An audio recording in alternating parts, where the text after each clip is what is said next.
I am sitting here with Councilman Paul Rotello. I heard you got an announcement to make regarding the state senate race, so why don't you just break the news to us? That's true, and welcome to my little slice of Danbury. Al, it's always a pleasure talking to you. Yeah, I've decided to run for the Senate seat in the 24th senatorial district here in Connecticut. Not obviously the U.S. Senate. I'll leave that to Bloom and Paul and those guys. But the little sort of homey Senate here in Connecticut, which comprises all of Danbury, Sherman, New Fairfield, and a little piece of northern Bethel. Now, what made you decide to run? I've been an elected official in Danbury for quite some time. I think I won my first seat at large in all of Danbury in 1997, so we're going back over a dozen years. I've worked in land use in many facets of municipal government, cross-border issues, Candlewood Lake and New Fairfield and Brookfield and New Milford, water issues in Ridgefield, sewer and water issues in Ridgefield, also water issues in New Fairfield, things like that. Water issues in Bethel. Bethel proposed to build a tank on Brushy Hill Road. So there have been these cross-border issues that have been percolating in the Danbury region for a good 12 years. The transportation system comes to mind. I mean, Route 7, finally, after however many years it's been, we got lane improvements in Ridgefield, to the Ridgefield border. Not everything I would have wanted. We don't have a median, for instance, in the two lanes going north and south. It's potentially very dangerous, but we got that. So these things have been going on for quite some time. And you keep finding out when you're working on these projects here in Danbury that very often you bump up against state roadblocks that cannot be solved by a Danbury official.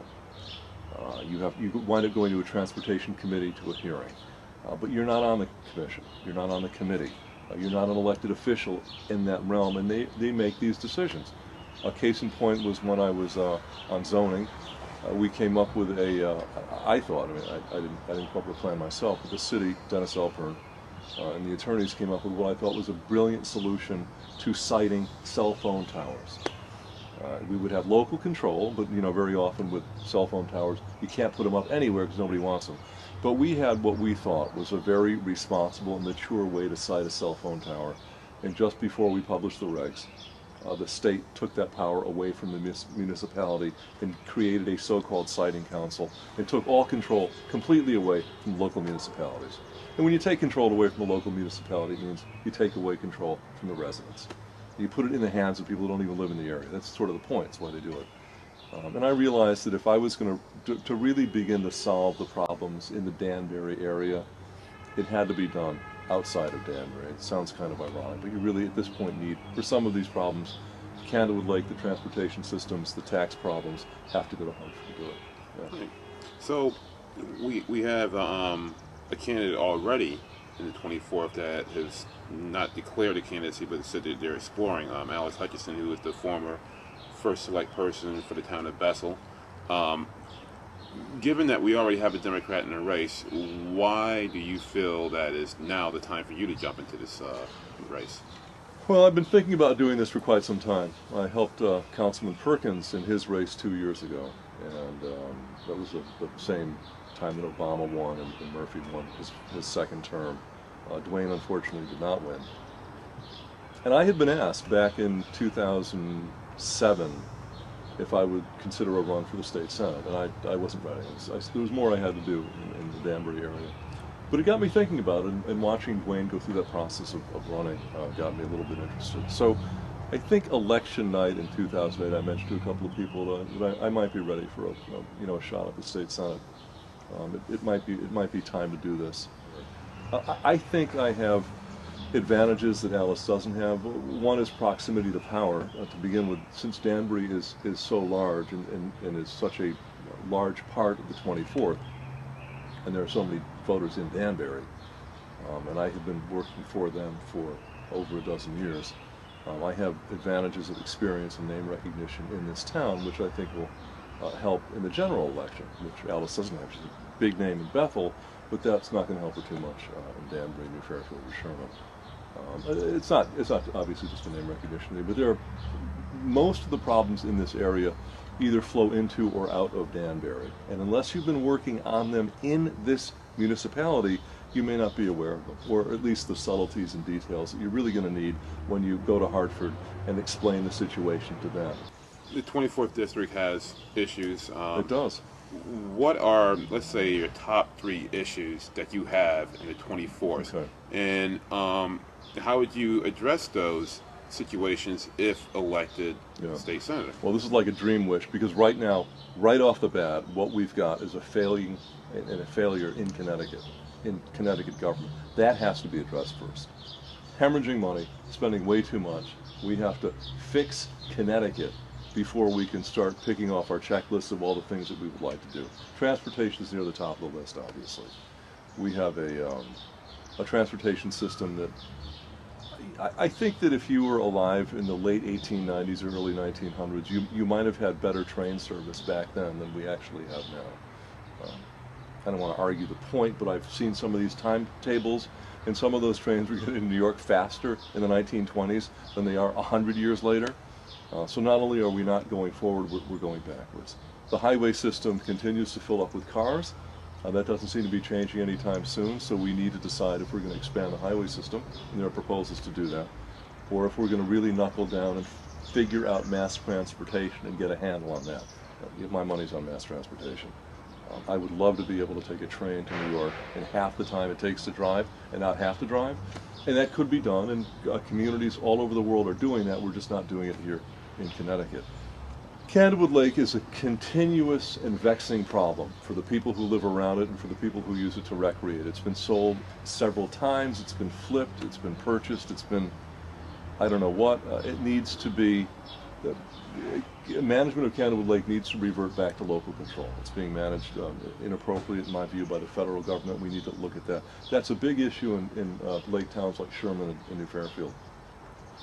Bethel has the aforementioned water problems. New Fairfield also does too. Their downtown water supply needs work. It doesn't seem to be something that they can handle on a local level. It may require some state help. And Danbury has issues with schools, local infrastructure problems, bridges, roads that need to be addressed. Many of them are sort of monitored by the state and would be able to receive state funds. We're doing a bridge on Bacchus Avenue right now. We're getting some funding for that. We've got school roofs and things like that that need to be fixed. We weren't able to use some of the Obama bucks for that. We've been pretty good at getting grant money. So things like that I think that the state of Connecticut can help out on.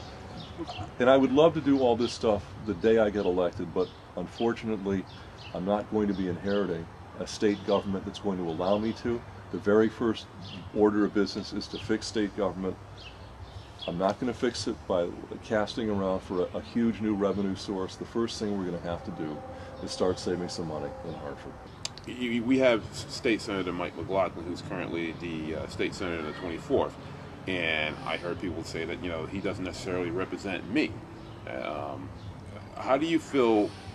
What is your opinion on Senator McLaughlin's performance in this past cycle, and what would you do differently than what Senator McLaughlin is doing in terms of addressing the budget? Senator McLaughlin gets high points for things like recognizing veterans, coming to the local schools here in Connecticut, handing out awards for poetry readings and things like that. He is very much in touch with the culture and sort of civic institutions in the 24th. And I give him credit for that. That's a tough thing to do, because these guys aren't getting a lot of money for the job that they have. I'm a volunteer as a council person. I don't get any money. And as a matter of fact, whatever I do costs me money. You get to the point where you're a state legislature, you actually start making some money, which has never happened in my entire political career.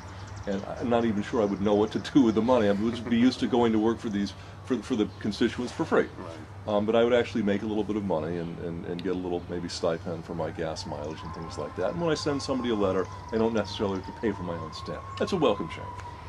But it isn't necessarily enough to be doing this back and forth. But Senator McLaughlin does that, and he should get high marks for it, because it's important. Where I think he falls down is how he handles the statutes and ordinances at the state level. And I think, for my money, he injects, or has a tendency of injecting, too much radical right-wing politics into some of these decisions. I know that politics will always be a part of politics. I mean, it's one of the reasons why we enter this realm. We have points of view and philosophies.